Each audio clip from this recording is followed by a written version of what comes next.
الفاتحة. أعوذ بالله من الشيطان الرجيم. بسم الله الرحمن الرحيم. الحمد لله رب العالمين الرحمن الرحيم مالك يوم الدين إياك نعبد وإياك نستعين اهدنا الصراط المستقيم صراط الذين أنعمت عليهم غير المغضوب عليهم ولا الضالين آمين.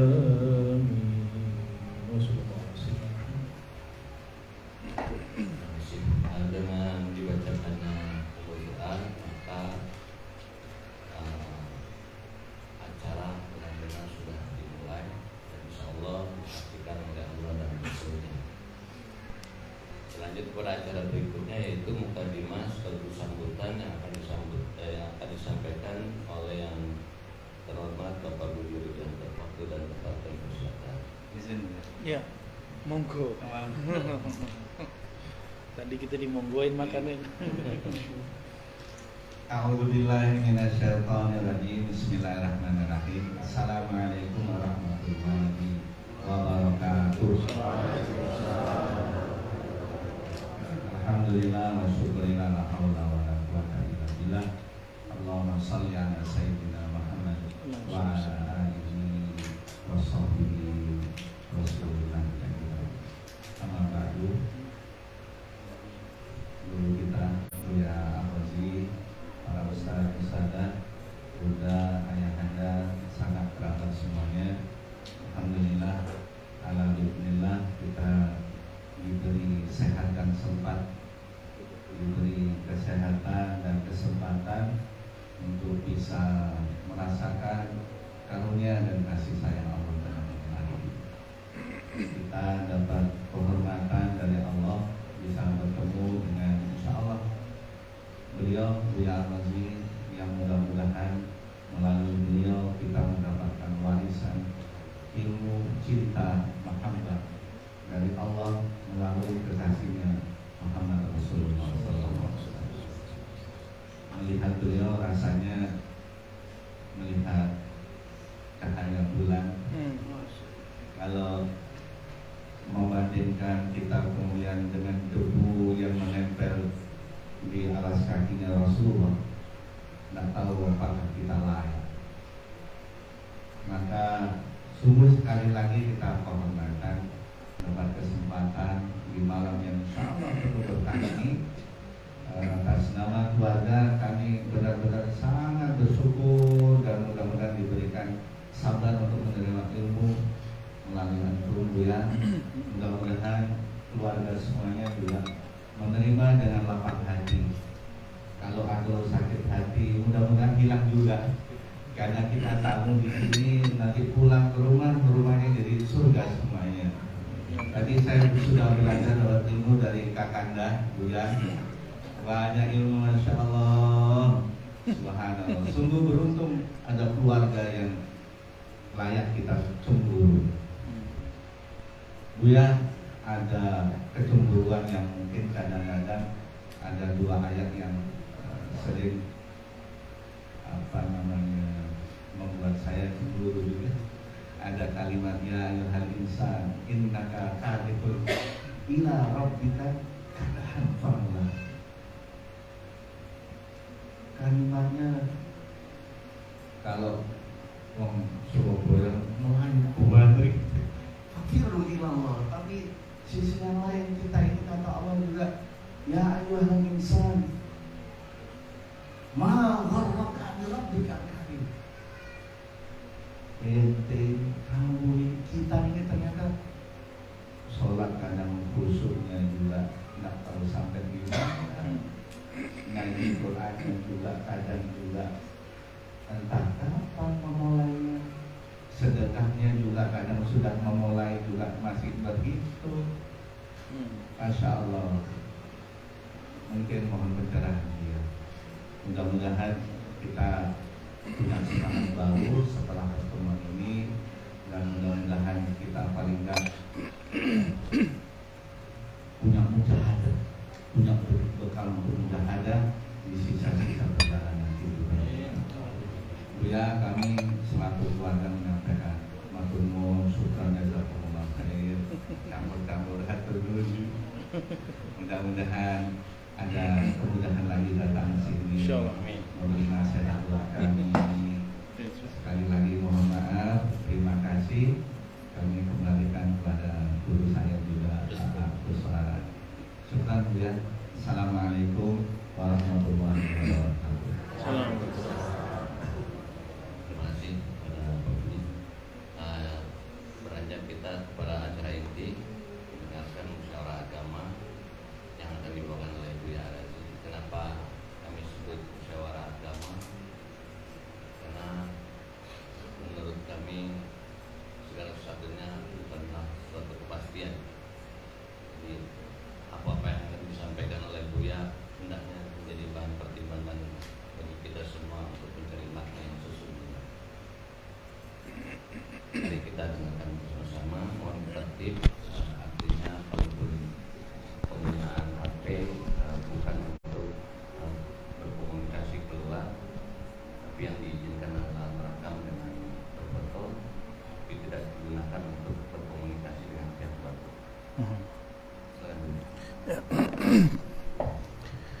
Astagfirullahaladzim. Astagfirullah ya Sayyidina.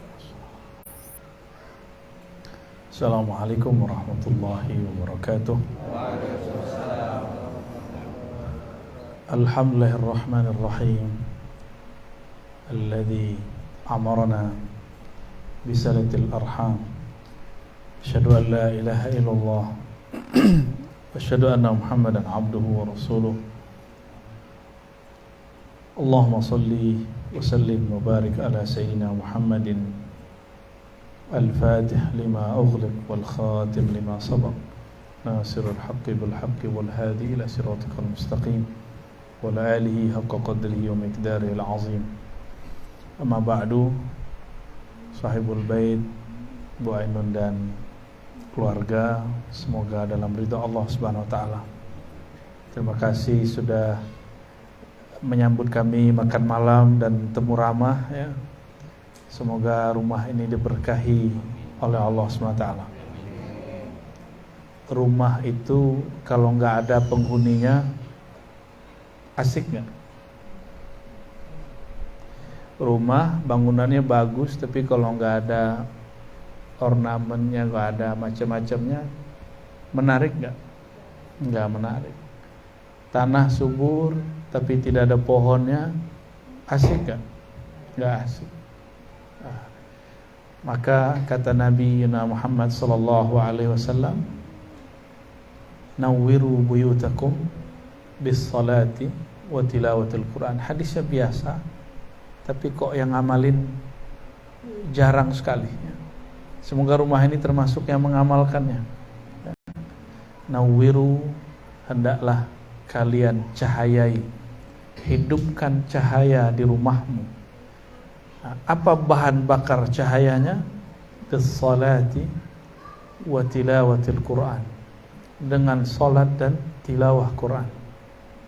Tilawah Quran dalam bahasa Al-Quran bukan hanya membaca, tapi juga mengkaji.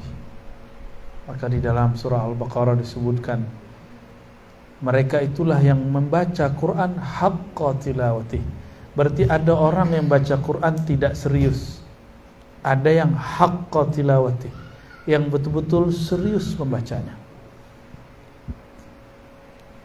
Saya alhamdulillah dengan izin Allah, hamba Al-Fakir Ar-Razi Hashim ini, setiap kali baca satu ayat, Allah berikan makna yang berbeda dengan makna-makna sebelumnya.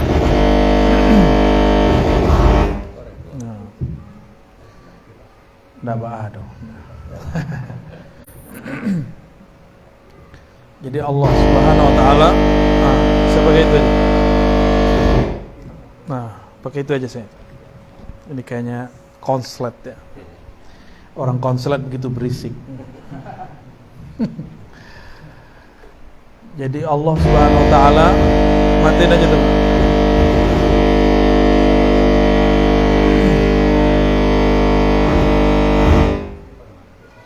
Nah, nggak usah pakai lain. Nah, suaranya jelas nggak? Oh, berarti maju lagi deh, maju lagi. Maju lagi. Nggak usah pakai ginian. Ya. Udah dimatiin aja udah.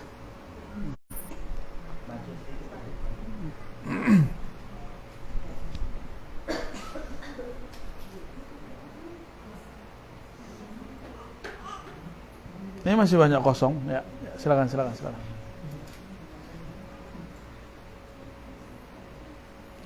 Ya, jadi Allah Ta'ala apabila menurunkan kalamnya, maka dalam kalam itu ada makna-makna. Makna itu ada pada kalimat. Kalimat itu nanti terdiri dari kata-kata, kata-kata terdiri dari huruf-huruf. Oleh karenanya, sebuah renungan buat kita, setelah Al-Fatihah ada satu ayat yang hanya menyebutkan huruf alif, lam, mim. Mungkinkah Allah menurunkan ayat tapi tidak ada makna? Mungkin enggak? Mungkinkah ada huruf yang sia-sia diturunkan di kitab suci? Maka enggak mungkin ayat ini hanya Allah yang tahu.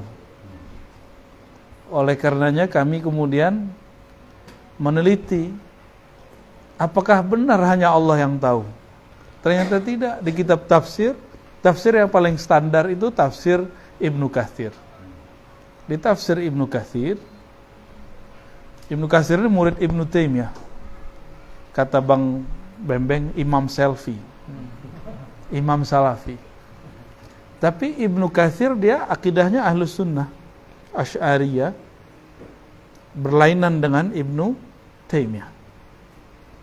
Dan beliau bermazhab Syafi'i, sedangkan Ibnu Taimiyah dulunya Hanbali, lalu seakan membuat mazhab sendiri, mazhab yang tidak ada namanya, tapi belakangan kita sebut Salafi. Dalam keilmuan Islam it's okay, tidak masalah. Cuma mungkin ada beberapa orang yang mempermasalahkan. Dalam sejarah kita boleh berdebat, tapi dalam keilmuan ya silakan pertahankan. Kalau kita mau buat mazhab sendiri juga boleh, cuma mampu nggak mempertahankannya. Ibnu Katsir menyebutkan makna huruf per huruf itu. Alif maknanya apa, lam apa lagi, mim apa lagi, ada maknanya. Dan itu ada beragam dan tidak hanya satu makna. Sayyidina Ali mengatakan maknanya lain dengan muridnya. Sa'id bin Jubair lain dengan Mujahid, lain dengan Muqatil, lain semua. Tapi intinya setiap huruf di Quran tidak ada yang sia-sia. Tapi kalau yang baca Quran baru bisa membaca tulisan, belum mampu menerjemah, lain gak hasilnya dengan yang mampu menerjemah? Yang mampu menerjemah tapi belum belajar rahasia-rahasia dalam ilmu fikih, ilmu akidah, ilmu tasawuf, nanti akan lain. Sebagai contoh, ada seorang ustadz memahami iyyaka na'budu wa iyyaka nasta'in, larangan minta tolong kepada selain Allah. Larangan minta tolong kepada selain Allah. Ini namanya gagal menerjemah. Jadi dia membaca Quran dengan mentranslate. Cuma naql, terjemah, mengalih bahasakan. Kepada engkau kami menyembah, dan hanya kepada engkau kami menyembah, dan hanya kepada engkau kami minta tolong. Berarti minta tolong kepada Pak Budi nggak boleh, hanya kepada Allah. Gimana Pak Budi? Nanti Pak Budi kalau punya beras nggak usah minta tolong siapa-siapa. Ya Allah, tolong jadikan beras ini nasi, gitu ya, bisa nggak? Langsung berubah. Nggak usah datang ke dokter, kan minta tolong sama dokter. Jadi kumpulkan daun, taruh depan, ya Allah jadikan ini obat. Bisa nggak begitu? Jadi kalau pengen baju, beli kain, taruh depan. Ya Allah, tolong jadikan ini baju dan celana yang bagus. Bisa langsung jadi nggak? Jadi karena kesalahan menerjemah mengalih bahasakan, kami memohon pertolongan, isti'anah bahasa Arabnya, itu lain dengan minta tolong dalam bahasa kita. Dalam bahasa kita memohon pertolongan itu umum. Sama semasa pandemi, yang takut kepada virus syirik. Yang boleh takut hanya kepada Allah. Dia tidak paham bahwa kata takut dalam bahasa kita terlalu sempit. Sedangkan kata khasyah dalam bahasa Arab, ada khauf, ada khasyah, ada taqwa, ada khatar, macam-macam. Artinya apa? Ada miss dalam bahasa. Nah, belum lama ini juga ada yang bertanya tentang ilmu-ilmu ma'rifat aneh-aneh. Pas kita cek dengan kitab aslinya, kesalahannya pada bahasa. Ya. Termasuk apapun yang kita sampaikan, kalau orang salah faham, kita sebut miskomunikasi. Nah, persoalan manusia dari dulu sampai sekarang persoalan miskomunikasi. Makanya di Quran diperlukan fatabayyanu. Jadi bekal orang untuk bisa berkomunikasi dengan baik, membangun masyarakat dengan baik, yang disebut masyarakat madani, itu ruhnya ada dalam surat Al-Hujurat. Ya, katanya negeri kita ini mau dijadiin negeri madani. Itu ruhnya surat Al-Hujurat. Di situ semuanya akhlak. Akhlak kepada nabi, ulama, akhlak menerima berita, dan lain sebagainya. Oke. Kok warna mic-nya sama dengan bajunya? Keren maksudnya. Oh, ini lebih sahih. Jadi Bapak Ibu yang bukan Allah, di saat kita membaca ayat Quran, kalau kolbu dibuka, pikiran dibuka, Allah akan berikan makna yang bertambah. Pemahaman yang dipahami imam terdahulu, di zaman belum ada gadget, belum ada smartphone, belum ada musik seperti banyak hari ini, itu akan bias kalau kita baca di zaman sekarang. Contoh, surat Luqman ayat 6. Sebelum masuk ke surat Luqman, Pak Datuk dengerin Quran pakai irama lebih nyaman atau baca Quran tanpa irama? Pakai irama. Senang Qurannya apa senang iramanya sih? Gimana Pak Baji? Senang Qurannya apa senang iramanya? Harusnya senang Qurannya, tapi kalau imamnya nggak enak bacanya, kenapa kita protes? Ya kan? Tandanya telinga ini perlu dimanjakan dengan suara yang merdu.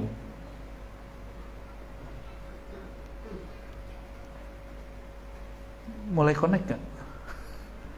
Ya, maksud saya nyambung gak nih? Di kitab tafsir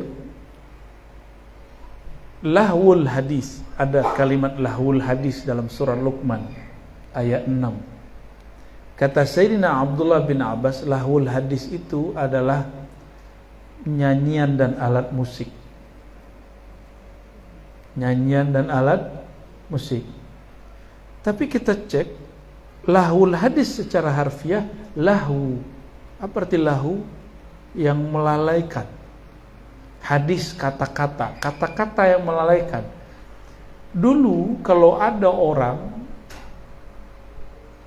hadir di pertemuan yang ada konser musiknya, maka syahadatnya, bukan syahadatnya, syuhudnya, persaksiannya di pengadilan dipertanyakan karena dituduh fasik. Karena dulu apabila ingin mendengarkan musik mesti hadir. Dan dulu tahu sendiri kalau ada penampilan musik itu ada tari perutnya, macam-macam. Kawan pulang dari tanah padang pasir nggak cerita tentang ngaji kitab, cerita tentang spot-spot ada tari perut. Canggih juga tapi ya. Maka dulu setiap kali ada orang yang hadir di konser-konser musik di zaman dulu disebut sama, itu orangnya tidak diterima persaksiannya. Teks ini tapi tidak menjelaskan itu. Sayyidina Abdullah bin Abbas dan kemudian dipakai oleh Imam Muhammad bin Idris Syafi'i, imam kita Syafi'i, imam salafus saleh.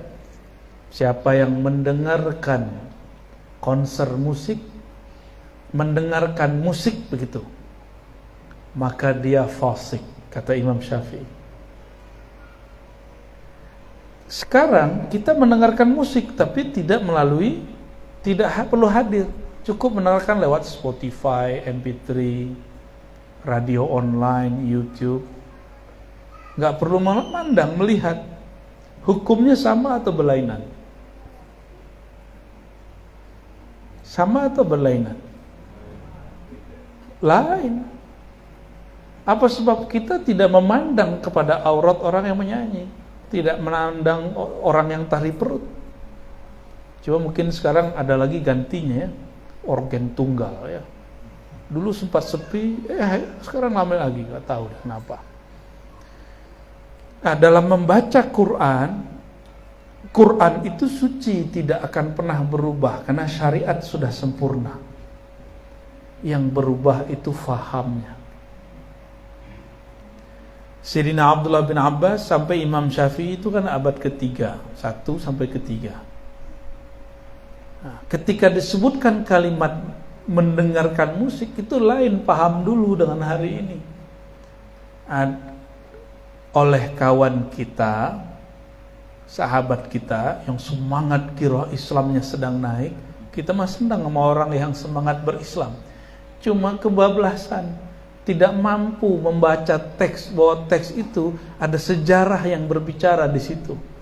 Dan itu hanya dimengerti oleh ulama yang mengerti sejarah. Enggak semua ulama mengerti sejarah. Bahwa satu teks itu ada sebabnya. Sehingga ulama-ulama kita mayoritas tidak mengharamkan musik secara mutlak, tapi diharamkan dengan syarat tertentu, dia mubahkan dengan syarat tertentu. Jadi kalau kita dengerin radio, dengerin MP3 di handphone, fasik nggak? Lain hukum ya. Dulu Sayyidina Abdullah bin Abbas seandainya hidup zaman now, apa kata beliau? Seandainya beliau hidup zaman sekarang, lahwul hadis itu bukanlah mendengarkan musik, tapi menyimak smartphone, main smartphone, sosial media. Ya nak? Orang lebih hanyut dengan smartphone-nya daripada konser musik di depan. Ya kan? Coba sekarang kalau ada orang buat hajatan terus dengerin musik, kita nggak merhatiin. Kalau nggak bagus-bagus amat kita nggak merhatiin, nggak denger. Artinya apa, Bapak Ibu yang makan Allah, sahabat-sahabatku? Ada seni memahami teks-teks agama yang suci. Pemahaman itu tidak suci, akan berubah, tapi teksnya tidak boleh berubah. Paham ya? Jadi jika ada ustadz memahami sesuatu ayat dan hadis, pemahaman ustadz itu tidaklah suci. Ayatnya suci. Oh ini ayatnya ini, iya ayatnya itu, tapi pemahaman dia belum tentu benar. Jadi kami dulu khutbah, sepanjang khutbah hanya bercerita hadis. Pembukaan biasa ayat takwa, habis itu hadis. Hadis yang kami sebutkan Bukhari Muslim. Hadisnya pasti sahih. Turun selesai Jumat, ada yang mendekat. Lagi Jumatan itu kayaknya dia langsung nerobos, ya. Pengen menceramahi khotib. Nah, kita suka berceramah tapi juga senang diceramahi. Tapi tunggu dulu, siapa dulu yang ceramahi enggak? Ba'da sholat Kita doa, dia ikut doa. Wajahnya sinis gitu. Jadi orang-orang beragama belum tentu dia betul-betul benar agamanya. Jadi cara memahami agama bukanlah agama. Agama suci, Islam suci. Cara memahami Islam belum tentu suci. Orang yang ngebom kemarin di Bandung itu baca Quran tiap hari, tahajud tiap malam, tapi dia ngebom orang. Orang jihad itu jelas musuhnya. Musuh di depan, kita bawa senjata, dia bawa senjata, itu jihad. Kalau tidak begitu, itu bukan jihad, itu kejahatan. Jadi hari ini orang menyebut kejahatan dia atas nama agama jihad. Ini PR kita bersama ya. Coba lihat semua hadis tentang jihad, nggak ada. Semua ayat tentang jihad nggak ada kecuali berhadap-hadapan, face to face. Nggak ada yang orang lagi asik sholat, orang lagi kemudian dibom, itu pengecut begitu. Kita tidak meridhoi orang yang bawa nama agama untuk kejahatan hatinya, kebusukan jiwanya, kekelaman daripada batinnya itu. Nauzubillah min dzalik. Jadi lain, agama suci, tapi pemahaman beragama tidak suci. Agama suci, style beragama suci nggak? Karena tidak suci boleh berubah-ubah. Ya. Boleh berubah. Kalau di Arab orang pakai serban, kita boleh nggak pakai songkok hitam? Boleh. Karena yang pakai serban di Arab tidak mesti orang Islam. Di India apalagi, tahu sendiri kan. Ada agama Sikh, ada yang nggak punya agama juga pakai serban. Tapi kalau saya pakai serban, itu karena saya ngikut guru saya yang ahli hadis. Dia ngikut gurunya ngikut guru terus sampai ke Rasulullah. Tapi sesekali ya. Karena saya punya banyak guru. Ada guru saya mengharamkan serban kecuali di komunitas yang berserban. Maka kalau sampai di tanah Melayu, di tanah Minangkabau, saya lebih banyak pakai kopiah songkok hitam. So, kami ndak lo datuk do pak pengulu kok datuk. Ado namanya deta. Ya. Detanya itu mirip dengan serban. Penampilan beragama tidak suci, boleh berubah. Sampai dengan jenggot, kumis, segala macam, itu boleh berubah. Menutup aurat syariat. Cara model menutup aurat itu masuk ke tradisi. Connect? Nyambung? Menutup aurat itu ya, maka boleh nggak saya pakai baju koko? Padahal ini Nabi nggak pernah pakai baju koko.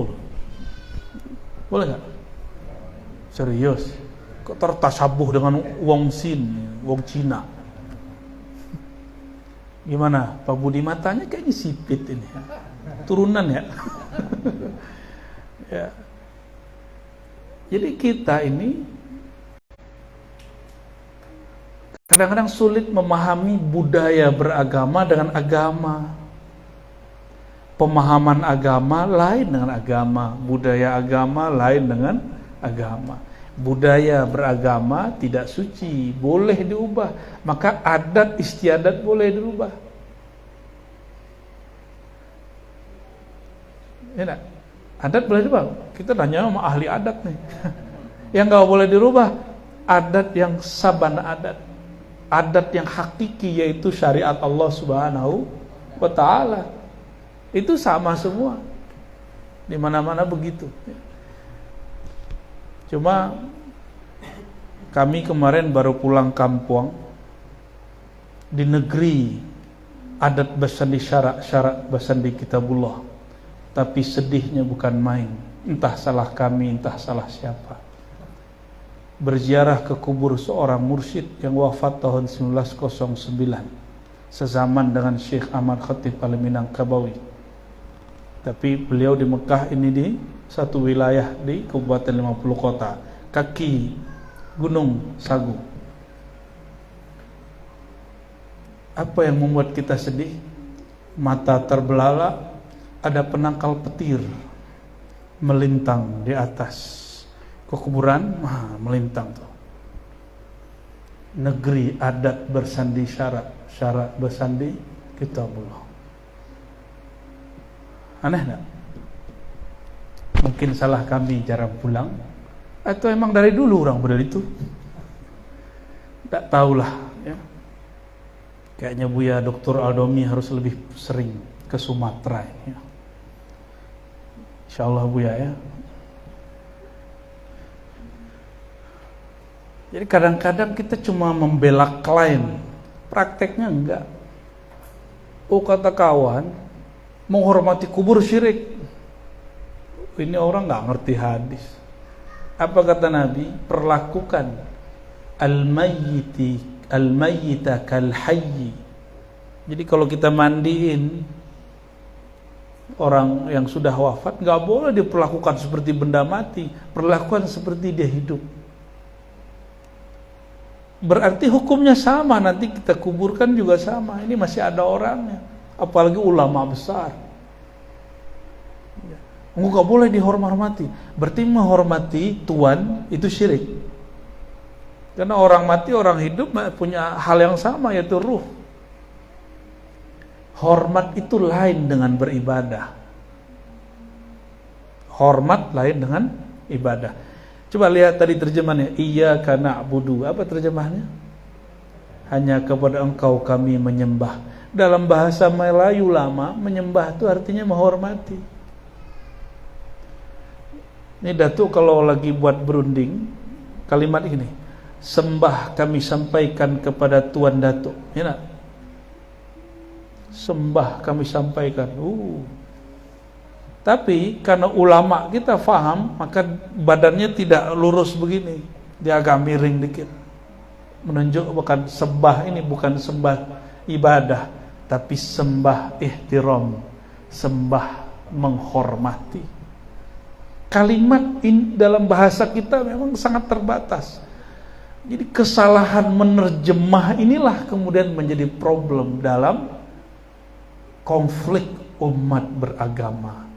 Kenapa kemudian kawan dengan kawan, kemudian saling tahzir mentahzir, kelompok dengan kelompok, ya, ustadz dengan ustadz, karena saling tidak mau mengerti istilah orang lain. Dulu sekelas Syekh Ahmad Khatib Al-Minangkabawi, imam di Mekah, beliau ahli tarekat sufi juga, tapi tidak menerima konsep tarekat Naqsyabandiyah Khalidiyah, yaitu Rabithah. Rabithah itu memvisualkan guru sebelum zikir supaya zikirnya konsentrasi.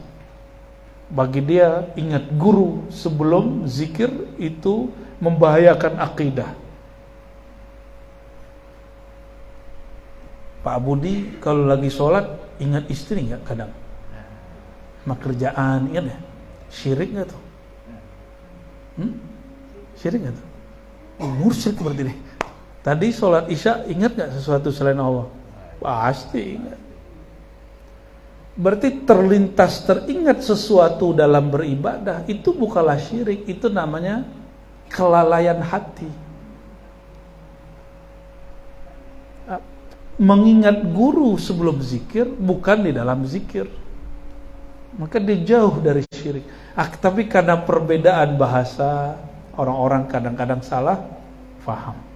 Jadi maksud kami ini karena tidak mau berceramah, tapi biasalah guru ngaji kalau dikasih mikrofon ngoceh mulu ya. Mungkin habis ini kalau mau diskusi pendek boleh lah ya.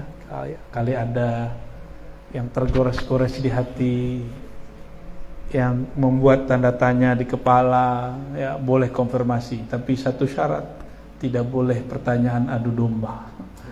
Nanti disembelih sama tukang jagal. Baik, barangkali itu pesannya cuma satu aja. Mari menghidupkan budaya tabayyun dan tafahum, saling memahami dan saling mencari yang baik, ya, berhusnuzan kepada orang, ya. Dan kalau kita kemudian dizolimi dengan sesuatu, idfa billati hiya ahsan, balaslah dengan yang lebih baik.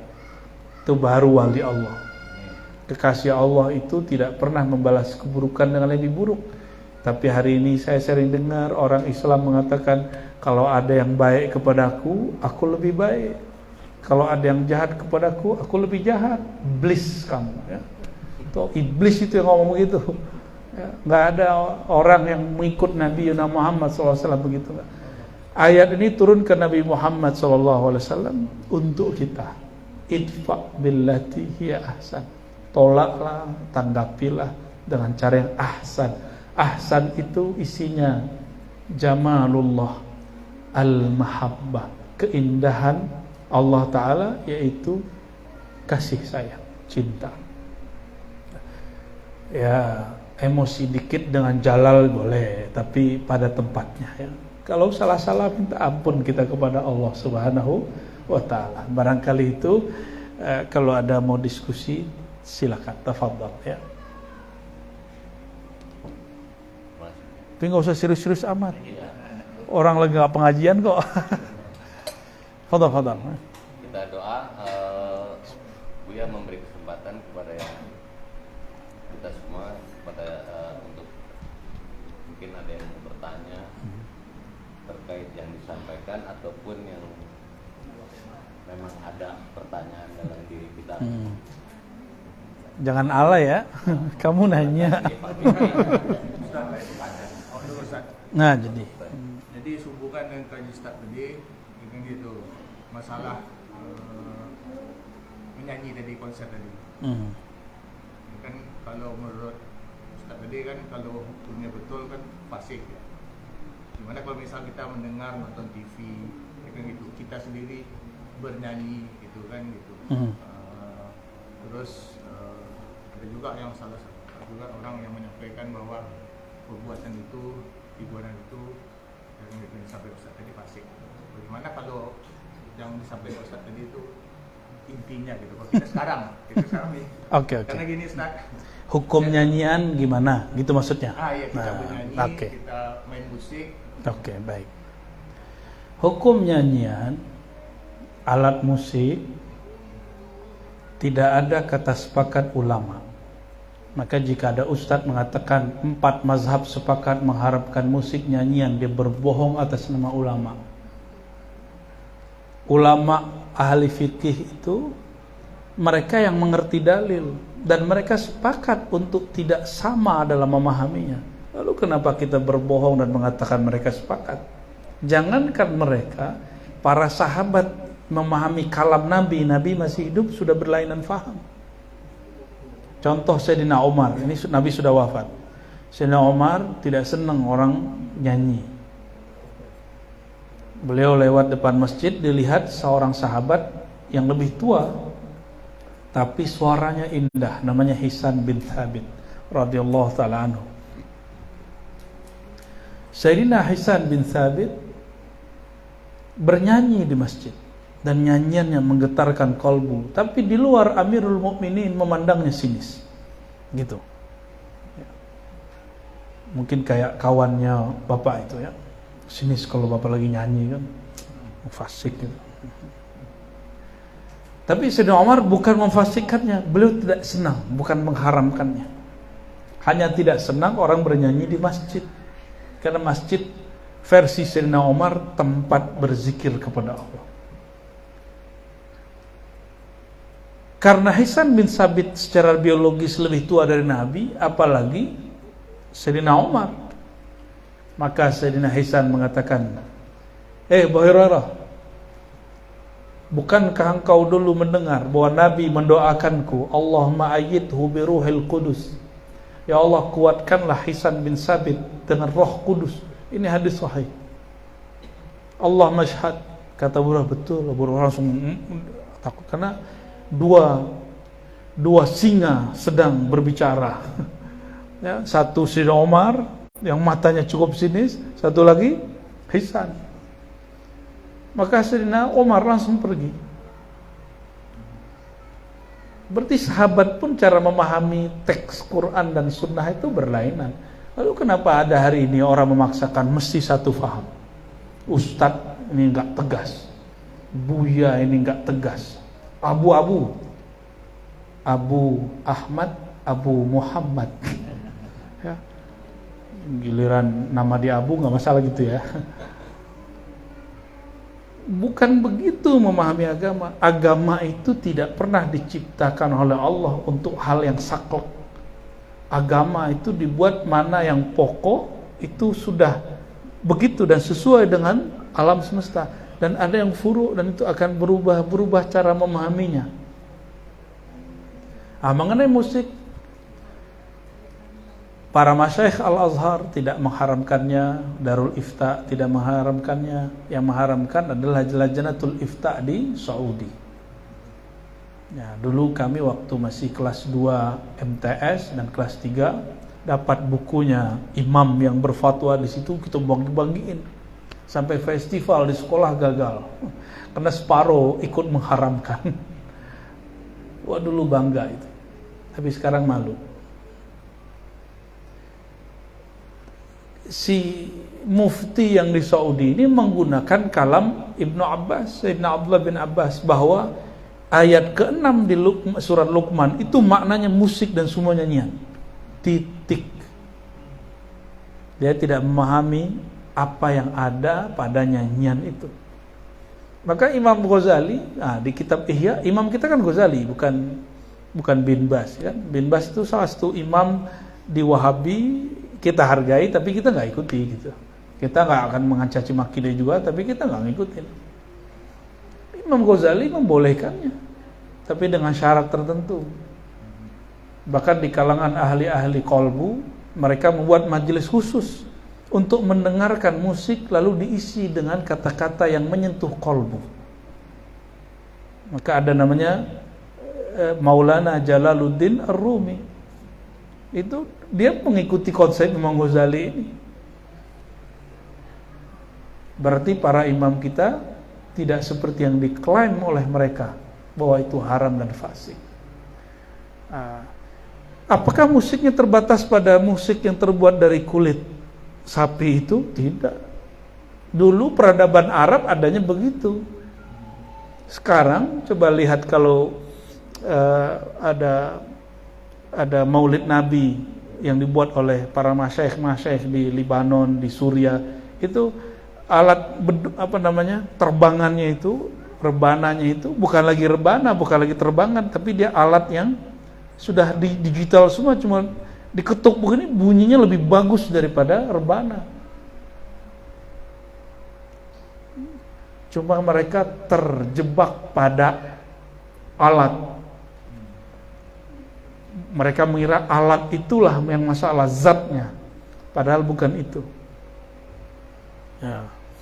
Maka tadi pertanyaan kami, Quran dengan suara merdu kok lebih disukai daripada Quran yang suaranya biasa?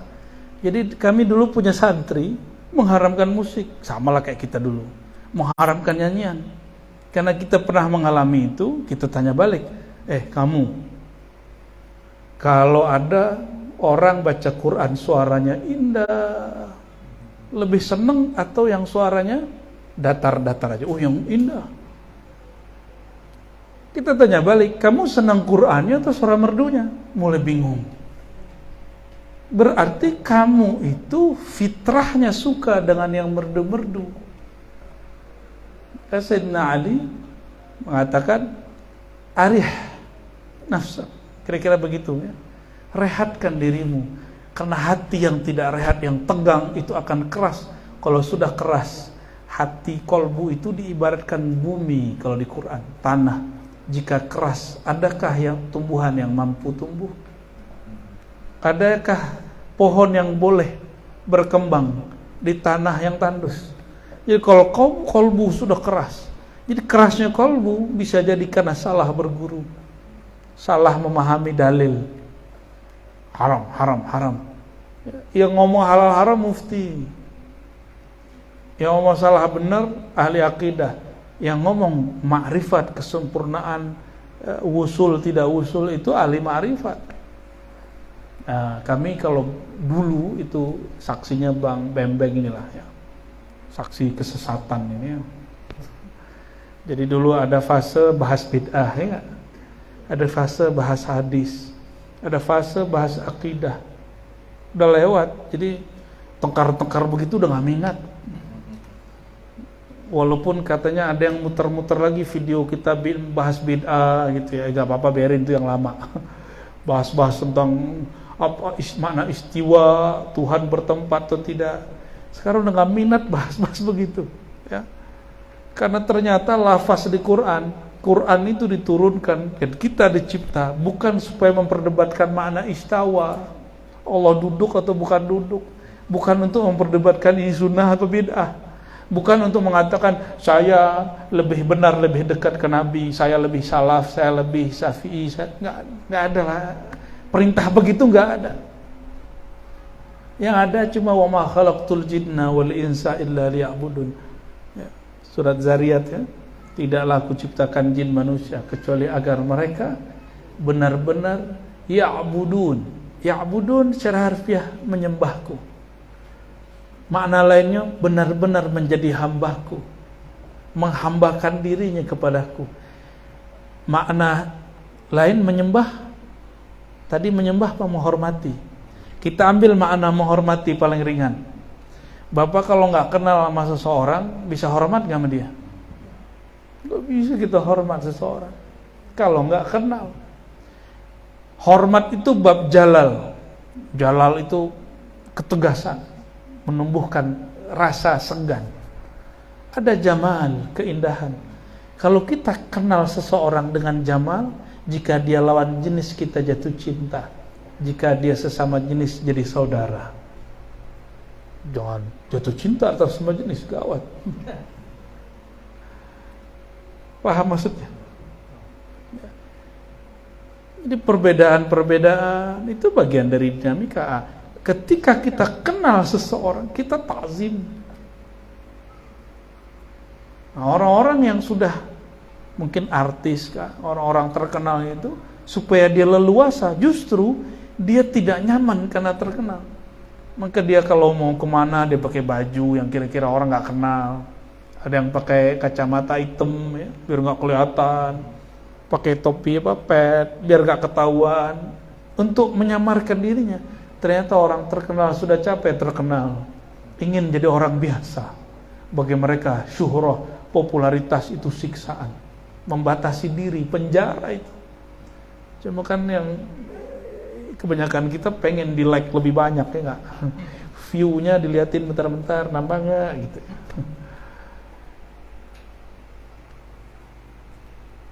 Baru satu makna ya. Jadi lebih kurang itulah jawabannya. Kesimpulannya sederhana, bahwa musik, nyanyian itu jika kontennya baik, hukumnya boleh. Jika tidak baik, barulah haram.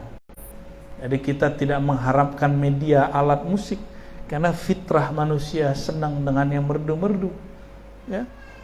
Namun lebih afdol jika Quran yang dibaca lebih merdu. Maka saya sangat suka mendengarkan, silakan dicari ya, Syekh Minshawi, tapi tambahkan mujawwad. Itu lebih indah dari semua nyanyian dan lagu. Beliau baca Quran 30 juz dan itu indah sekali. Indah sekali ya. Syekh Minshawi. Tapi Minshawi bahasa Inggris pakai SH. Minshawi. Tulis mujawwad. Download satu persatu 30 juz download. Simpan di handphone kita. Jangan buat Allah cemburu. Download banyak lagu tapi tidak download kalamnya. Ya. Mulai malam ini mulai ditabung-tabung. Kalau ada yang udah nyimpen, masukin banyak semua, sehingga kemana-mana kita dengerin ya. Barangkali itu, wallahu a'lam bis-shawab. Boleh. Habis ini ibu ya, ibu pasti banyak pertanyaan. Kalau malu pakai kertas ya, atau kirim WA ke Bang Edri ya, silakan.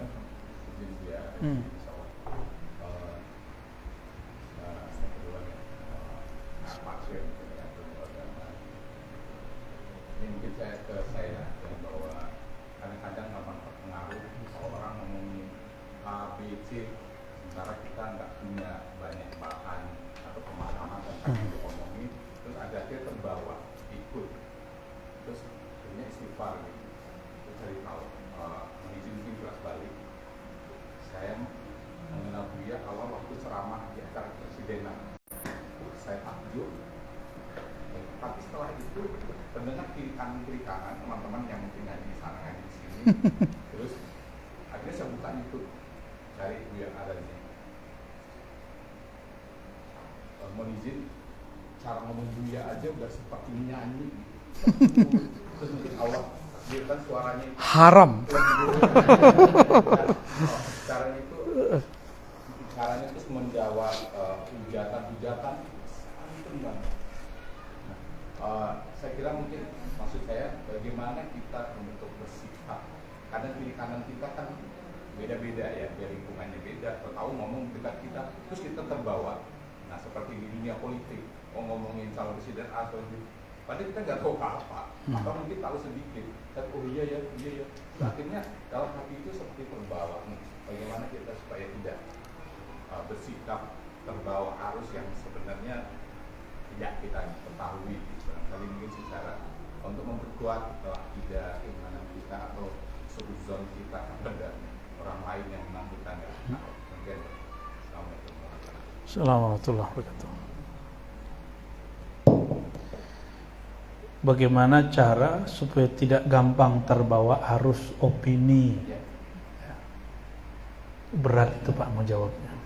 Karena jangankan Bapak, Ustadz aja terbawa jamaah. Saya saksi 2016 sampai 2019 berapa banyak kawan kita para dai sudah tidak jadi dirinya, tapi menjadi follower jamaahnya.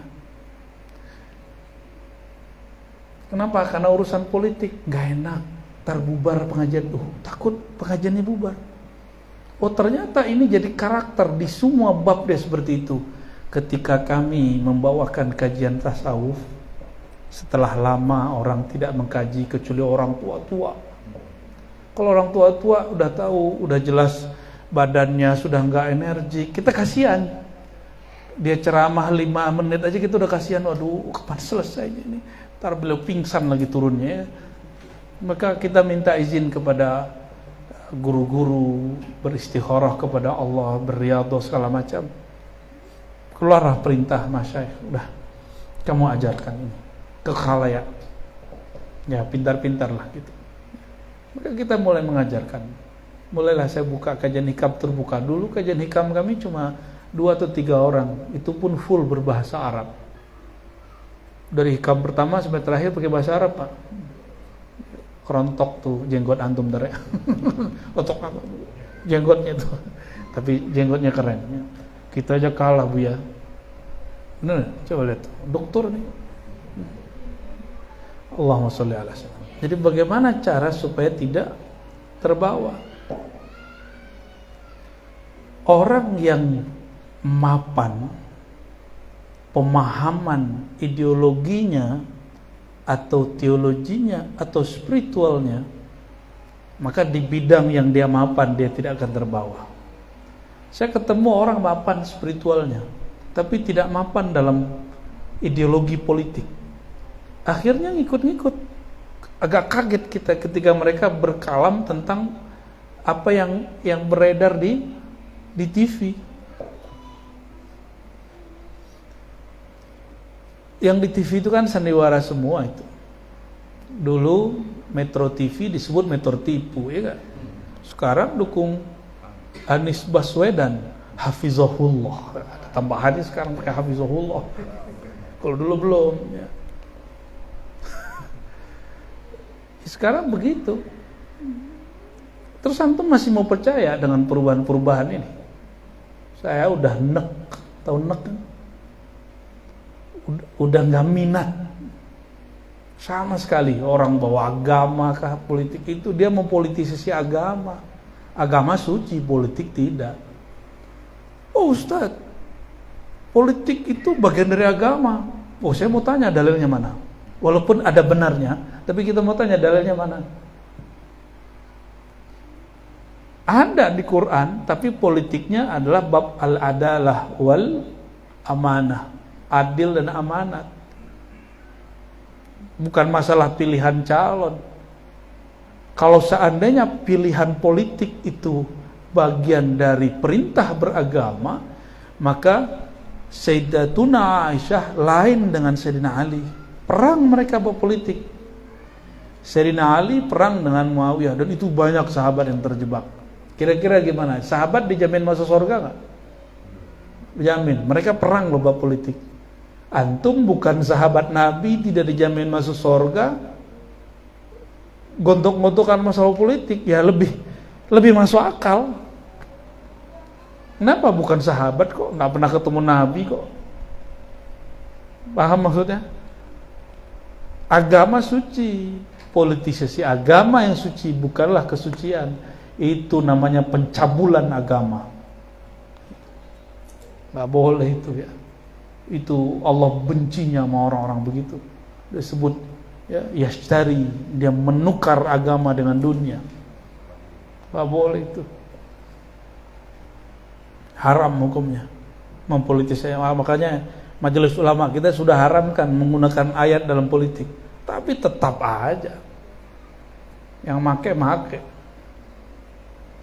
Banyaklah para dai karena tidak kuat mapan secara prinsip. Yang penting punya jamaah, yang penting jamaah ramai. Akhirnya ustadz tidak lagi jadi diikuti, tapi ustadz menjadi pengikut. Sebab ada satu ustadz mengalami, bukan satu, banyak, dia tidak ikut politik yang berkembang di masjid saat itu, karena mimbar-mimbar isinya sudah jelas, nomornya udah ada di mimbarnya, lafaz masih Allah Muhammad tapi nomornya udah ada, bukan batas berapa menit, tapi udah ada nomornya, nomor secara tidak tertulis. Oh, takbir itu orang mentakbiri, itu jamaah awam berani bentak ustaz pakai takbir. Kita kan juga pernah dibentak. Tapi alhamdulillah kita kan pernah belajar juga bab-bab tentang ini.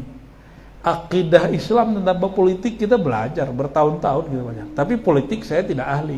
Tapi bab akidah yang menyinggung politik kita belajar bertahun-tahun. Nggak begitu caranya, itu khawarij begitu. Saya tantang balik juga ada yang begitu. Kalau saya nantang balik, karena lumayan kita dulu agak jawara-jawara dikit lah, ya, masih berani lah main jontok-jontokan sama orang. Ya, fisik non fisik kita dulu berani, ya darah muda. Ya. Tapi kawan saya satu enggak, dia nggak sepakat dengan yang di masjid, keluar masjid. Diikuti sama orang-orang yang sepakat yang menjadikan takbir untuk nakutin orang. Dikelilingin mau masuk mobil. Cuma karena nggak sepakat dengan jamaah. Betul-betul dahsyat. Tahun-tahun itu dahsyat sekali. Saya hanya berdoa waktu itu, ya Allah, ini kalau Engkau tidak merahmati bangsa kami, negara ini akan hancur, khawarij akan merdeka. Nggak tahu doa siapa yang makbul, alhamdulillah adem juga habis itu. Yang saya coblos jadi menteri. Tapi yang saya coblos itu, ketika saya ngomongin begitu, teman-teman saya yang dulu nyoblos dia sekarang benci sekali sama dia. Inilah akibat orang menjadikan politik sebagai agama. Hati-hati. Khawarij itu membenci Sayyidina Ali karena beliau menerima satu kebijakan Sayyidina Ali. Sayyidina Ali mengatakan, kan udah mau menang, Muawiyah sudah mau kalah, tiba-tiba Muawiyah naikin bendera diplomasi, benderanya ada Qurannya. Maka Sayyidina Ali kemudian oke, dia bawa Quran. Masa orang minta dengan Quran kita nggak hargai. Dikirimlah orang tua, orang sahabat sudah senior Abu Musa al-Asy'ari, sedangkan Muawiyah kirim orang yang masih muda. yang mengerti aliran-aliran diplomasi. Wah, diplomasi itu banyak caranya. Kalah langsung. Sayyidina Ali turun beliau. Sayyidina Ali turun dengan hormat. Apa kata kelompok yang simpatisan? Maka hati-hati dengan orang yang puja-puji kita hari ini. Jadi sorry ya, saya sekarang kalau ketemu orang yang baik, saya hati-hati sekali. Karena ada orang dulu baik sekali, sekarang ngata-ngatain kita mulu, ngafir-ngafirin kita hampir tiap hari. Ya, tapi nggak apa-apa sih, kan kita dapat poin di situ di sisi Allah. Yang penting nggak bales. Malah kita kirimin Fatihah biar dia nyaman. Kan orang yang begitu kan gelisah hidup tiap hari. Ya. Orang yang nyimpan satu kebencian di kolbunya, hidupnya gelisah. Antum marah sekali aja sehari, itu sehari itu akan nggak nyaman perasaannya. Bayangkan ada orang di atas mimbar marah-marah mulu kerjaannya. Gelisah itu hidup itu orang. Gelisah, pasti gelisah. Dengerin berita salah di mulut buahnya. Itu terus. Jadi sinis terus, nggak pernah bahagia. Kasihan, ya. Nah, jadi kalau kita teruskan tuh jadi panjang. Jika Sayyidina Ali, beliau siap dibenci. Kenapa? Beliau punya prinsip. Itu orang sudah angkat Quran dan kita sudah sepakat diplomasi. Walaupun aku benar, aku turun. Aku dibenci, bencilah, kata Sayyidina Ali, nggak masalah. Karena setiap yang mewarisi akhlak Nabi pasti dibenci. Karena Nabi juga dibenci. Apa kata mereka? Ali kafir, Ali tersihir, Ali majnun, gila. Semua tuduhan sampai ke Ali diterima oleh Sayyidina Ali. Dan dia nggak pernah balas. Apa kata para tim? Ada provokator di sekitar Ali. Orang sesuci Sayyidina Ali ada provokatornya. Sayyidina Ali ini kalau doa mustajab. Apa kata orang ini? Ya Ali, il'an ahla Syam, doakan laknat untuk partai Syam. Nah gitu. Kenapa mereka memilih bukan Anies, Muawiyah? Jangan salah paham. Apa kata Sayyidina Ali? La, inni sami'tu Rasulullah sallallahu alaihi wasallam. Aku mendengar nabiku, kekasihku mengajariku. Apa kata Nabi sallallahu alaihi wasallam? La tal'anu ahla Syam. Jangan pernah melaknat, mencaci maki, menghujat orang-orang yang berlainan denganmu. Dalam konteks itu adalah orang yang di Syam. Dulu partai itu kecenderungannya wilayah dan suku. Kenapa? Karena pasti di sana ada wali Allah, abdal. Setelah kemudian kita lihat-lihat, benar. Yang pro A ada kiainya, yang pro B ada kiainya. Masa kiai nggak tahu dalil? Tahu dia dalilnya. Yang A ada habibnya, yang B ada habibnya, ya kan? Yang A habibnya Habib Lutfi, yang B habibnya Habib Rizik, dan mereka berdua tidak pernah saling caci maki. Coba tuh melihat, nggak ada sama sekali. Gitu akhlak Habib yang kita tiru. Nggak ada ngomongin, dipancing-pancing orang, mereka nggak mau. Tapi saya dengar tuh ada yang menghina Habib Lutfi. Oh, berarti dia cinta Habibnya karena ada udang di balik batu. Kalau cocok sama nafsu politiknya, dia cinta Habib fulan. Kalau nggak disebut Habib Istana. Jadi wajar. Saya karena nggak diundang di istana, Pak, pandemi, diundangnya di kantor Kemenak. Itu kan kawan-kawan saya banyak di situ. Saya bukan PNS, Pak ya. Tapi dulu waktu kita jadi peneliti, kita sering bolak-balik presentasi, menanggapi presentasi orang. Maka saya mau datang. Karena kita kemudian menyebutkan cara membaca lawan politik, orang yang kita nggak coblos. Banyak yang nggak senang. Tapi apakah saya takut? Enggak. Saya nggak takut. Kita udah biasa dibenci kok. Karena Kalau saya kemudian tidak menyampaikan itu, atau saya kemudian pro dengan A, yang B nggak senang, pro dengan B, A nggak senang, maka saya tidak akan pro dengan A dan B. Kita ngikutin kalam Nabi, idfa billati ya ahsan, sallallahu alaihi wasallam. Tanggapi dengan yang baik. Apalagi sudah jadi pemimpin. Dalam akidah Ahlussunnah, coba antum cari semua teks Ahlussunnah, wajib mendoakan, bukan wajib ya, kami diajarkan, gitu kalimatnya.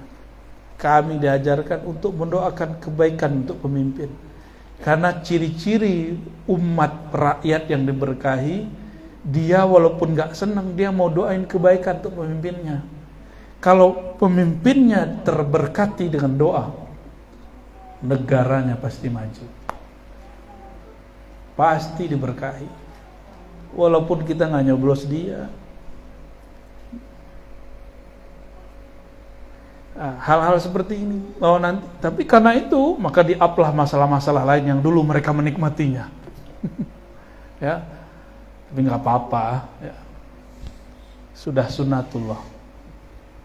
sunatullah bahwa itu ujian. Dulu dipuji seneng nggak? Sekarang dicaci, marah nggak? Gitu. Karena senang dan tidak senang itu nafsiyah, sisi kejiwaan yang sifatnya berkaitan dengan dunia. Sedangkan ruh kita dia stabil. Ruh kita stabil sekali, sangat. Qalbu jika dia menatap ke dunia, maka disebut idbar, dia membelakangi Tuhan. Dunia isinya apa? Bukan hanya rumah, mobil, kerjaan, pasangan. Isi dunia itu pujian, cacian, cinta, benci. Itu yang paling bahaya. Itu berhala yang paling bahaya. Bapak kalau dipuji kayaknya nggak harap, tapi kalau dicaci kuat nggak? Nggak banyak orang kuat. Kalau dipuji, orang mengatakan saya nggak suka dipuji. Tapi kalau antum dicaci kuat nggak? Gak kuat ya. Allahumma sholli ala sayyidina Muhammad. Udah ngantuk itu, udah ngantuk. Ya. Jadi mantapkan yang di dalam ruh ini. Ruh kita makanannya apa? Ma'rifatullah, mengenal Allah. Carilah ilmu ma'rifatullah. Nanti beres semua. Gak cukup ilmu zikir, kenali siapa yang kita sebut dalam berzikir. Karena zikir cuma menyebut ulang-ulang Allah la ilaha illallah. Itu bagus, namanya riyadhah. Kenali yang kita sebut, namanya ilmu ma'rifatullah. Awwaluddin ma'rifatullah. Awal agama, kemantapan beragama dimulai dari kenal Allah. Kenal Allah itu bukan cari lawan. Kenal Allah terus kita debat sama Wahabi Salafi, enggak, itu namanya jidal. Kenal Allah itu menumbuhkan kesadaran bertuhan, kehambaan dari dalam diri kepada Allah SWT. Itulah yang disesali Imam Ghazali. Apa kata beliau? Ternyata belajar ilmu kalam ini bukan membuat dia tumbuh rasa kehambaan, malah suka nyari kesalahan orang. Imam Ghazali itu dulu gelarnya Hujatul Islam, kalau sekarang Singa Aswaja lah. Singa Aswaja kan ngeri tuh. Siapapun ngelawan dia kalah. Imam Ghazali. Tapi dia gak puas. Karena kalau singa taruh di masjid gimana dong? Bisa garuk orang. Bisa mencerkam orang. Jadi ketika semangat tidak ditaruh pada tempatnya, teman pun digaruk. Kawan pun disenggol. Padahal ilmu kalam gunanya apa? Untuk meluruskan pemahaman orang awam yang terjebak pada kesalahan dan untuk mengalahkan musuh Islam yang mereka masuk ke dalam. Bukan digunakan untuk sesama Ahlussunnah. Tapi itulah Imam Malik dulu ngalamin. Karena dulu imam-imam ini ngalamin semua, kita maklumi, sekarang terjadi lagi ya. Khair, tidak ada masalah. Dulu yang mengkafirkan Imam Syazili Ahlussunnah, ngakunya. Yang mengatakan Syekh Abdul Qadir Jilani khurafat Ahlus Sunnah, kata dia. Ahlus Sunnah apaan tuh saya nggak ngerti itu ya. Serius. Jadi mereka ngaku aja Ahlus Sunnah, tapi akhlaknya tidak ada sunnahnya. Nah, kenapa? Karena dia belajar ma'rifatullah bukan untuk mengenal dirinya sehingga kenal Allah, tapi supaya dia kenal aib orang lain. Itu yang jadi bahan pembicaraan. Air ini kan apa isinya itu yang keluar. Kalau di dalam isinya aib orang, kesalahan orang, daftar bid'ah sebulan, daftar kesesatan aliran ini, maka itu aja bahannya. Kalau buat spanduk tuh daftar apa gimana? Memahami kesesatan aliran A. Kayaknya seneng kalau udah bahas begitu. Emang seneng. Hati-hati. Ngomongin aib orang itu asik nggak, Bu? Jangankan ibu, cowok-cowok aja senang ngomongin, ngegosip. Enggak? Coba lihat ILC, isinya apa? Cowok-cowok lebih dominan itu. Ada yang senyum-senyum. Karena pengalaman biasa begitu ya. Sohib lah kita, dulu kita sama. Tapi emang mau sama terus. Nggak ada perubahan terbaik. Ngegosip tuh asik, ngegosipin orang kawin lagi, ngegosipin orang cerai lagi, ngegosipin orang ini itu, seneng, asik, walaupun hasilnya nggak ada manfaatnya. Ya, ngegosipin orang, si Anu udah begini, si Anu udah pindah partai. Nah, itu kalau dia praktisi partai. Kalau orang sifat ngomongin orang ini nggak dihabisi dengan zikrullah, mengenal Allah, ilmu agama nambah, ilmu dalil nambah, tapi penyakit ini belum sembuh. Apa yang terjadi? Nanti dalil agamanya dia gunakan untuk mencari kesalahan orang yang dianggap saingan dia dalam beragama. Itu curahan Imam Ghazali. Imam Ghazali ngomong di kitab Al-Munkis min ad-Dhalal dan di kitab Ihya Ulumuddin. Ternyata terjadi di setiap masa.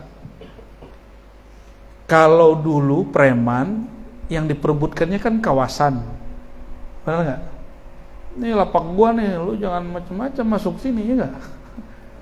Kan gitu. Maka dulu preman-preman ini harus nyiapin keilmuannya, ilmu kebal lah, jawara lah, segala macam. Untuk persiapan kalau suatu hari tiba-tiba terjadi bentrok. Berebut, kalau ada yang masuk ke dalam tengkar. Pasar-pasar kaget namanya, ada nggak pasar kaget sini? Cuma hari A doang adanya, dan itu orang berebut. Yang datang jam 3 dapat, kalau datang jam 6 ya salam. Maksudnya apa? Orang kalau di hatinya dunia, dia akan memperebutkan dunia. Kalau di hatinya popularitas, dia akan memperebutkan popularitas. Kalau ustadz apa yang diperbatkan? Jamaah. Karena jamaah itu asyad. Asyad itu. Tapi dia lupa, ya. Dia lupa. Ustadz tidak perlu jamaah. Jamaah yang perlu ustadz. Maka ustadz harus punya pendirian, harus punya nilai yang gak bisa ditawar oleh jamaahnya, yang membuat jamaahnya ikut dia. Itulah prinsip beragama yang kuat. Itulah ma'rifatullah hakiki. Itulah ilmu ma'rifat yang Allah turunkan ke dalam kolbu.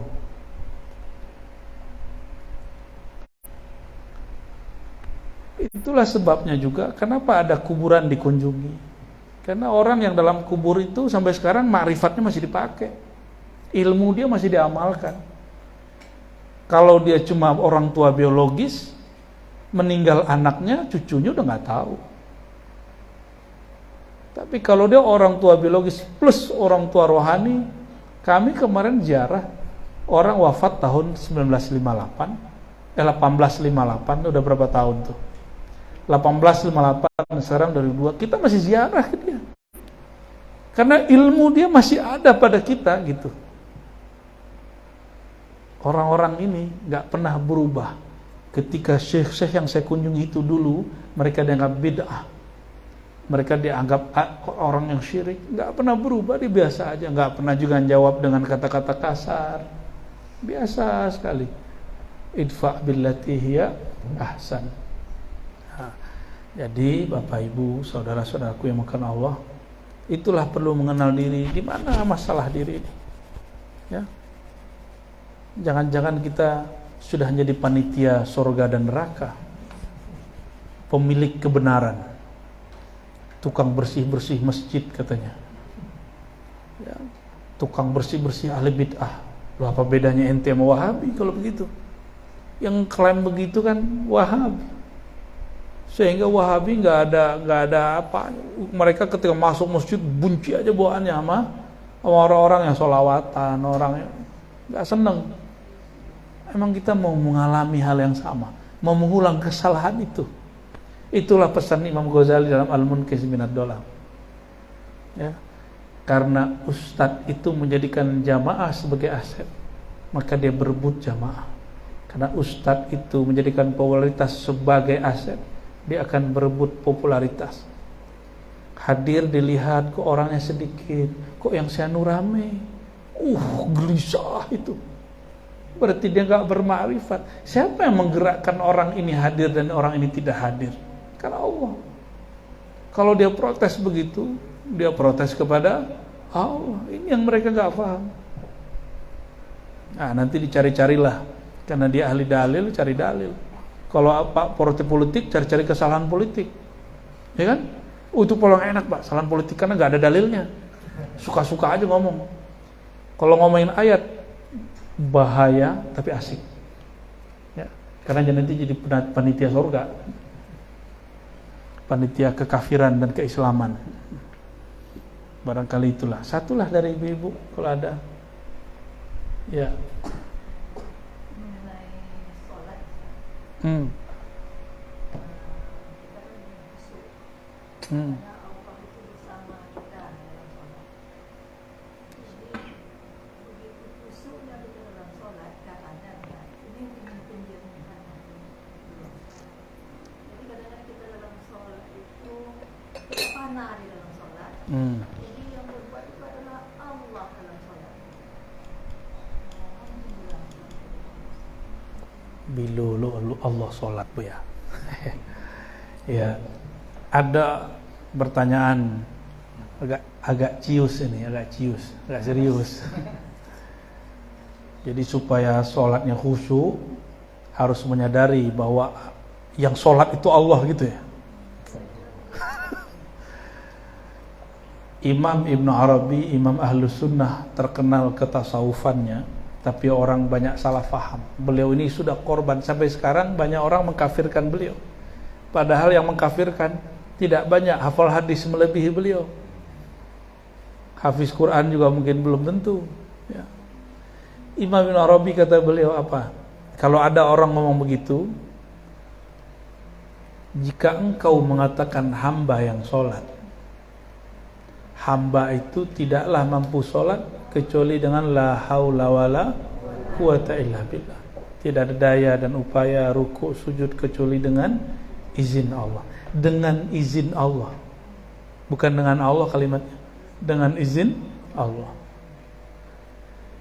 Jika engkau mengatakan bahwa bukanlah hamba yang sholat tapi Tuhan yang sholat, sejak kapan Tuhan berkewajiban sholat? Kata Imam Ibnu Arabi. Mantap nggak akidahnya itu? Mantap akidahnya. Jadi keliru orang mengatakan dia sholat karena dia mampu sholat. Tapi keliru juga, su'ul adab orang yang mengatakan yang sholat ini Allah. Su'ul adab, buruk adabnya. Terus yang benar gimana? Yang benar itu, menjadilah engkau hamba. Jangan pernah mengklaim menjadi Tuhan. Ya. Kata sebagian orang nih, makom tertinggi ketika engkau merasakan di dalam dirimu ada Tuhan. Ya salam. Sejak kapan Tuhan berada dalam diri? Itu bahasa yang salah. Bahasanya harus diluruskan. Maksudnya bukan begitu. Ma'rifat tertinggi ketika engkau menyadari, mengenali dirimu bahwa dirimu adalah hamba sedangkan Allah adalah Tuhan. Itu. Dirimu adalah nama yang Allah tajalikan, sifat yang Allah nyatakan, af'al yang Allah nyatakan. Itu kan saja diribet tuh. Bukan kita jadi Tuhan. Apalagi yang sholat Tuhan. Jadilah barangkali Tuhan sebayang tuh. Ya, mungkin nggak Tuhan sholat? Kalimat sholat pada Allah cuma satu itu aja. Atau di hadis ada berapa? Tapi sholat di situ artinya bukan sholat, tapi memberi sholawat, memberi rahmat. Innallaha malaikatahu yushollun. Yushollun beda dengan yuqimus sholat. Yushollun artinya melimpahkan kasih sayang, melimpahkan rahmat. Jadi sholawatnya Allah kasih sayang yang dilimpahkan. Sholawatnya hamba meminta kasih sayang kepada Allah. Ya, maka pelajarilah ilmu mengenal diri yang membuat diri kita puncaknya merasakan diri kita benar-benar hamba. Kalau hamba nol, tapi nol itu ada. Ya, nol ada nggak? Ada, tapi dia tidak bernilai di hadapan Allah.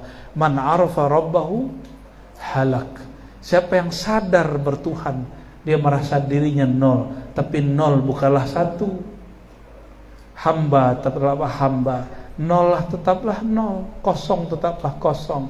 Sedangkan Allah yang Maha Esa, dia yang ada dengan sendirinya. Selamat jadi hamba, ya. Kalau hamba, sempurna enggak sholatnya? Enggak. Maka lafaznya aqim, berusahalah engkau menunaikan sholat. Bukanlah atimus sholat, sempurnakan sholat. Tidak ada ayat begitu. Karena Allah Maha tahu kita tidak mampu menyempurnakan sholat. Ustadz apalagi?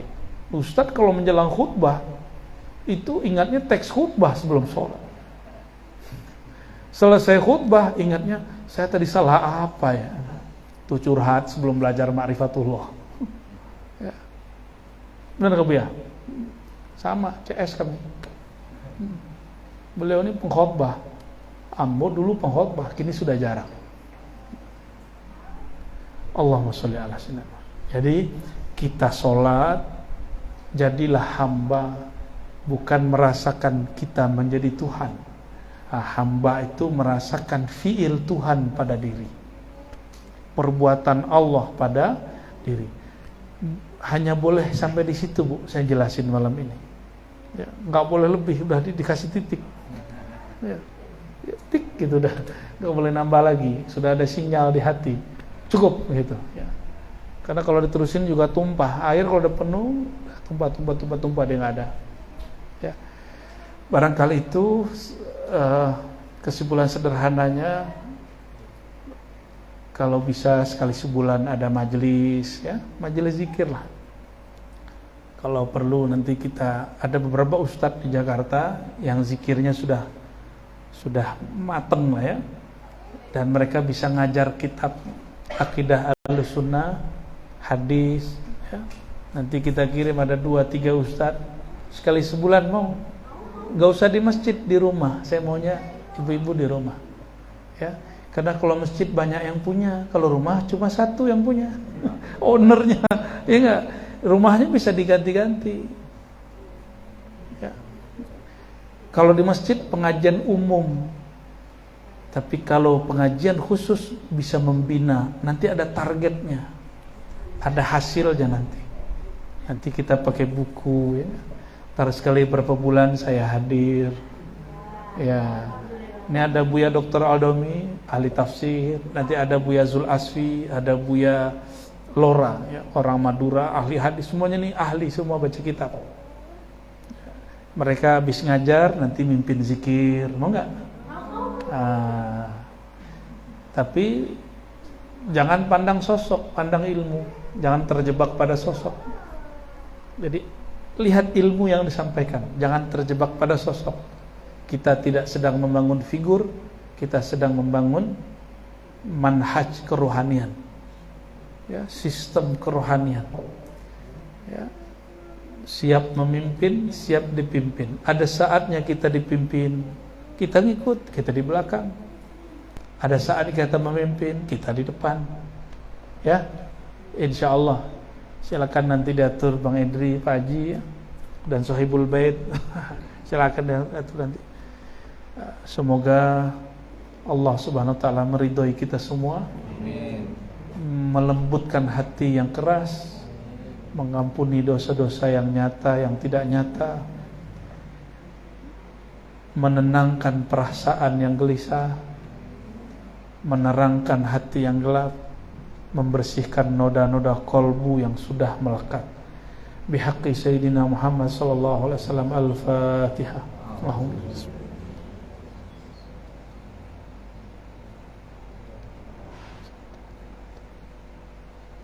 Allahumma ya Rahman ya Rahim ya Karim ya Azim, salli ala Sayyidina Muhammad. Allahumma ya Allah, sampaikan salawat kami, cinta kami kepada baginda Nabi Muhammad sallallahu alaihi wasallam. Allahumma salli ala Sayyidina Muhammad wa ala ali Sayyidina Muhammad. Sama-sama. As-salatu wassalamu alayka ya Sayyidi ya Rasulullah. As-salatu wassalamu alayka ya Aba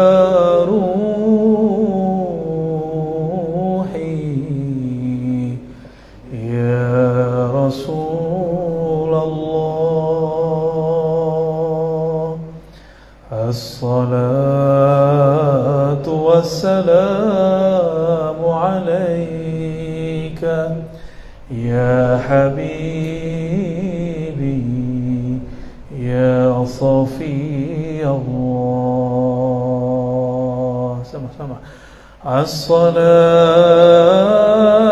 wassalamu alayka ya Sayyidi Rasulullah. As-salatu wassalamu alayka ya Aba Ruhi ya Rasulullah. As-salatu wassalamu alayka ya habibi ya Safi Allah. Allahumma ya Allah, terimalah kami menjadi hamba-Mu. Sampaikanlah salam maaf kami kepada baginda Nabi Muhammad sallallahu alaihi wasallam. Allahumma ya Alim, ya Alim, ya Halim. Wahai yang maha santun, wahai yang maha mengetahui semua aib kami, aib yang kami tampakkan ataupun aib yang kami sembunyikan. Engkau maha tahu ya Allah, dosa yang kami sembunyikan atau dosa yang Engkau telah ketahui dan Engkau nyatakan. Ampunkan semua dosa-dosa kami ya Allah. Allahumma ya Allah, ampunkan dosa mata kami, dosa telinga kami, dosa lisan yang menyakiti sahabat-sahabat kami, dosa tangan dan kaki kami, dosa perut dan kemaluan kami, dosa hati yang merasa bersih, dosa hati yang merasa sombong, dosa hati yang masih menyimpan kebencian kepada hamba-Mu, dosa hati yang masih lalai bahkan dalam solat bermunajat kepada-Mu. Ampunkan juga ya Allah dosa-dosa kedua orang tua kami, ayah bunda kami, bahkan dosa kami kepada mereka ya Allah. Kami kurang beradab kepada mereka ya Allah. Mungkin kami pernah menyakiti mereka ya Allah. Maka ya Allah ya Halim, wahai yang maha santun, jangan siksa kami ya Allah di dunia. Ampuni kami ya Allah di akhirat nanti. Allahumma syfa'na ya Rabbana bi syafa'ati nabiyyikal Mustafa Muhammad sallallahu alaihi wasallam. Wahai Rasulullah, terimalah kami sebagai umatmu, izinkan kami mendapatkan syafaatmu, syafaat di dunia dan syafaat di akhirat. Wa barik lana ya munazzilal barakat, ya Allah turunkan keberkahan kepada kami, khususnya siapapun yang hadir dan mendengarkan kajian ini, wabil khusus siapapun yang menjamu, yang menerima kami malam ini. Allahumma Rabbana atina fid dunya hasanah wa fil akhirati hasanah wa qina adzabannar wa khtim lana bil khairat walhamdulillahi rabbil alamin. Mohon maaf salah kurangnya. Semoga ke depan kita dipertemukan lagi dalam keadaan yang diridhoinya. Amin ya rabbal alamin. Assalamualaikum warahmatullahi wabarakatuh.